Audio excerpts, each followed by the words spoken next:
हमारे साथ मेरे तमाम सहयोगी जुड़े हुए हैं। विपिन चौबे भी हमारे साथ बने हुए हैं। विपिन, सुरेंद्र राजपूत अभी हमारे साथ जुड़े थे। उनकी ये मांग की ट्रस्ट की तरफ से क्यों एफआईआर हुई है? ट्रस्ट तो खुद ही आरोपी है, यानी ट्रस्ट की ही ओवरसीइंग रोल था ट्रस्ट का ही, और ट्रस्ट ने ही अपॉइंट किया था उन लोगों को जो हेराफेरी कर रहे थे। यानी अब विपक्ष की तरफ से ये मांग और ज्यादा उठेगी, ये हमले और ज्यादा मुखर होंगे।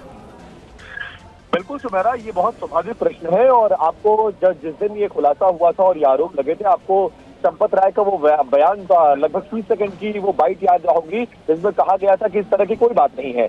और अब जब एसआईटी ने अपनी रिपोर्ट दे दी है, सरकार थोड़ी एक्शन में आई है, तो उसके बाद एफआईआर हुई भी तो हुई ट्रस्ट के एप्लीकेशन पे। ये हैरान करता है, ये एक लीपापोती का तरीका है, बड़े चेहरों को बताने की ये कवायद मानी जाएगा। और ये सवाल बहुत स्वाभाविक से सवाल है जो अब विपक्ष उठा रहा है। हमारे साथ विपिन, आपको रोक रही हूँ, हमारे साथ अयोध्या के सांसद अवधेश कुमार जी भी जुड़ गए हैं। अवधेश जी, एफआईआर हो गई है आखिरकार राम मंदिर चढ़ावा चोरी के मामले में 8 लोगों के खिलाफ नामजद। राम मंदिर ट्रस्ट ने ही एफआईआर कराई है। ये लीपापोती है, इस एफआईआर का कोई मतलब नहीं है। जो संघ इसमें इन्वॉल्व हैं उनके द्वारा इस तरह का एफआईआर कराने का कोई मतलब नहीं है।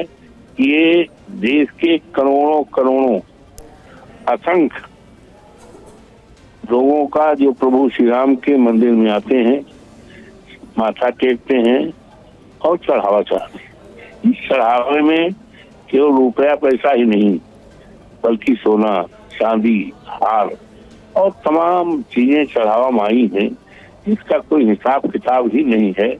तो अगर ईमानदारी से इसका होता तो माननीय उच्चतम न्यायालय, इस तरह से उच्चतम न्यायालय द्वारा मंदिर का निर्माण हुआ है, उच्चतम न्यायालय के द्वारा टीम गठित होती और उसमें ईमानदारी से जांच हो जाती और जांच में जितने ये हैं वो बच्चे नहीं। खैर, अवधेश जी, लेकिन चाह रही है। अवधेश जी, लेकिन क्या होती है प्रक्रिया? अगर कोई भी इस तरह का मामला सामने आता है तो पहले एफआईआर होती है, उसके बाद जो सीधे तौर पर दिख रहे हैं, जिन्होंने हेराफेरी की है, जो इनके खिलाफ साक्ष्य हैं शुरुआती तौर पर, उनका नाम शामिल है। अब जब तफ्तीश होगी, पूछताछ होगी, ये दायरा बढ़ सकता है, इसमें तमाम और लोग शामिल हो सकते हैं, इसमें किस हद तक गबन किया गया, किस हद तक हेराफेरी की गई, चोरी की गई, वो सब कुछ आ सकता है। तो शुरुआत तो यहीं से होगी ना?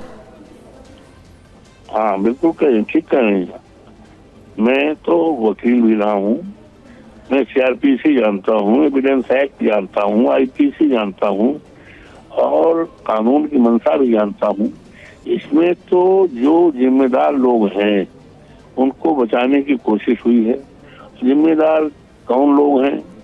वारसत से जुड़े ही लोग हैं, इनको बचाने की भरपूर कोशिश की गई है। भले सरकार बचा ले, लेकिन प्रभु श्री राम की निगाहों में और इस देश के करोड़ों लोग जो सामान हैं, माथा टेक कर वो चढ़ाए हैं, उनकी निगाह में बच नहीं सकते। और भारतीय जनता पार्टी के लिए ये बहुत ही महंगा सौदा होगा। इसको जनता कभी भूल नहीं पाएगी जी। और अयोध्या के लोग तो कतई नहीं भूलेंगे। अवधेश जी, हमारे साथ दिनेश भी हैं जुड़े हुए। दिनेश गौतम, वो भी आपसे सवाल लेना चाहते हैं। जी दिनेश। सुमेरा, जब इस बारे में हम लोग लगातार शो कर रहे हैं, बात कर रहे हैं अलग अलग स्टेक होल्डर से, तो ये बात भी कही गई और वीएचपी की तरफ से ये बात उठाई गई थी मेरे शो के दौरान ही कि भाई फिर समाजवादी पार्टी या कांग्रेस की तरफ से एफआईआर क्यों नहीं करा दी गई, अगर ट्रस्ट का एफआईआर करना ठीक नहीं लग रहा है तो? ऐसा है, एफआईआर तो सरकार की तरफ से या जो जांच प्रक्रिया अडॉप्ट की गई है वो भी बिल्कुल नल एंड वाइड है। उसका कोई मतलब नहीं है। ये उच्चतम न्यायालय द्वारा गठित टीम के द्वारा जांच होती, तब जांच के आधार पर सारी चीजें लीगली वो अडॉप्ट की जाती और कोई बचता ना।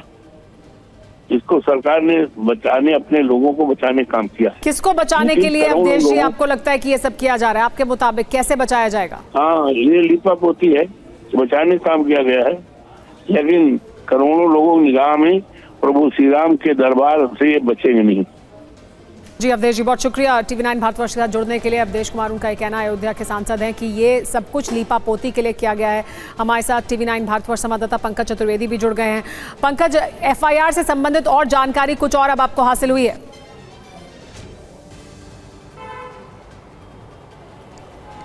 देखिए, जिनके सीसीटीवी फुटेज में नाम आए थे, हम लोगों ने पहले ही सबसे पहले खबर ब्रेक की थी कि इन लोगों पे एफआईआर हो सकती है, चाहे वो टिन्नू यादव हो, अनुकल्प हो, लोकेश हो, या इससे खास तौर पे जो कैशियर यानी गणना में से जुड़े कर्मचारी थे, उन पे 8 लोगों पे एफआईआर दर्ज हुई है। इसमें अज्ञात भी हैं, यानी शक के जो दायरे में हैं वो भी इस सूची में है।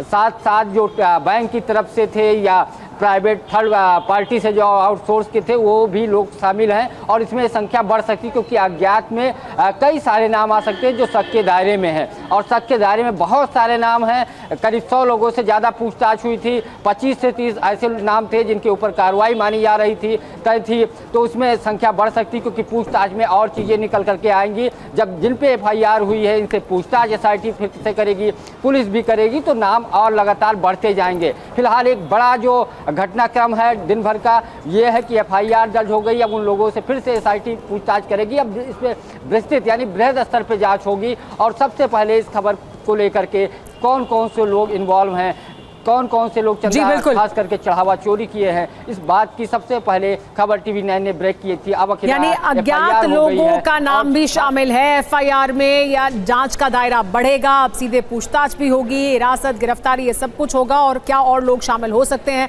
लेकिन शुरुआती तौर पर जो इस वक्त की बड़ी खबर है वो ये कि आखिरकार इस मामले में अयोध्या के थाने में एफआईआर दर्ज हो गई है। 8 नामजद लोग हैं इसमें। आप सबका बहुत बहुत शुक्रिया जुड़ने के लिए हमारे साथ इस बड़ी खबर को लेकर। इस वक्त की बड़ी खबर आपको एक बार फिर से बता दें, 8 से ज्यादा लोगों पर एफआईआर दर्ज हुई है, जिसमें कुछ ऐसे भी लोग हैं जो अज्ञात हैं, यानी नामजद लोगों के साथ साथ वो तमाम लोग भी शामिल किए गए हैं इसमें, जो और इस जांच के दायरे में आ सकते हैं। तो देखिए कौन कौन सी धाराएं लगाई गई हैं। आपराधिक विश्वासघात की धारा लगाई गई है, चोरी बीएनएस की 306 धारा लगाई गई है, जो चोरी की धारा है, तो चोरी, आपराधिक विश्वासघात, ये तमाम धाराएं शामिल की गई हैं जिनके तहत ये एफआईआर दर्ज की गई है। अयोध्या के थाने में दर्ज की गई। राम मंदिर ट्रस्ट की तरफ से ये एफआईआर दर्ज कराई गई है, जिस पर कि विपक्ष अब सवाल उठा रहा है। टीवी 9 से जब बात की है अयोध्या के सांसद ने, तो उन्होंने भी कहा है कि ये लीपापोती है, लेकिन कोई बड़ा नाम नहीं है। 8 लोग जिनके खिलाफ नामजद ये एफआईआर है, इनमें से 6 कैशियर हैं, यानी वो लोग हैं जो सीधे तौर पर शुरुआती जांच में एसआईटी की दिखाई दिए थे, जिनके खिलाफ शुरुआती साक्ष्य दिखाई दिए थे हेरा फेरी करते हुए। वो तमाम लोग तो शामिल किए गए हैं, यानी 8 लोग हैं, लेकिन कोई बड़ा नाम इसमें शामिल नहीं किया गया है।